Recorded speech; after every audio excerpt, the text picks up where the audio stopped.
Bismillahirrahmanirrahim. Now in this video we are going to talk about cone cells, which are lesser in number, and they are 6 million only, and they are used to detect bright light or color perception, and their length is 40 micrometers, their width or diameter is like 3.5 micrometers.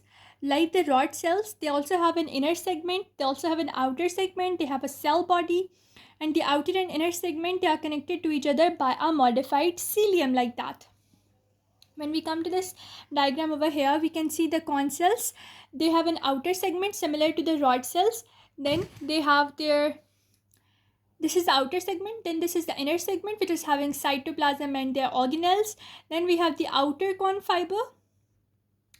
The outer cone fiber in this case is a small fiber and then connects the inner segment to the perikaryon or the cell body. Then we have inner cone fiber. In this case, the inner cone fiber is very large as compared to the rod fibers. This inner cone fiber is large, and this inner cone fiber connects the perikaryon of the cone to the cone pedicel, and the cone only connects with the dendrites of the bipolar cells with this synaptic body. So it was all.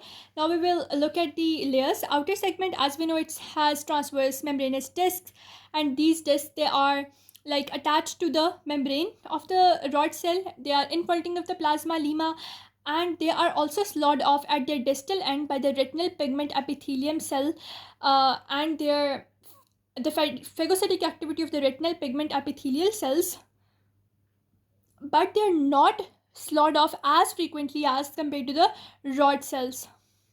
Now we have the inner segment. The inner segment, it joins the perikaryon by an outer cone fiber, and in the case of cone cells, the outer cone fiber is very small, it is short, and now the nuclei and the perikarya of the cell, as you can see over here, the nuclei and the perikarya, both of them are large in the cone cells where they are small in the rod cells.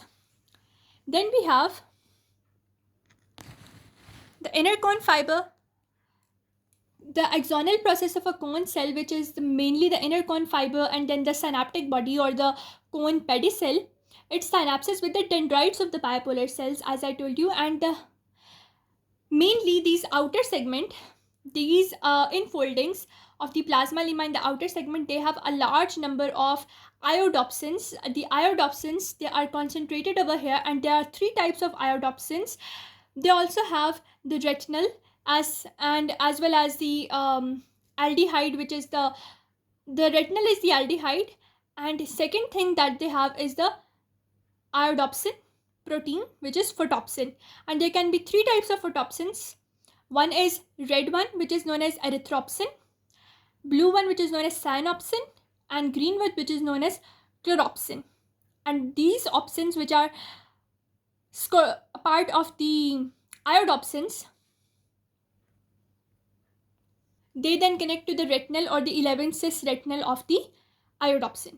Now the cone cells, they are of 3 types, as I told you. They are for red, they are for green, and they are for blue color, and I told you their names, not written in the book, but I had read them from another book.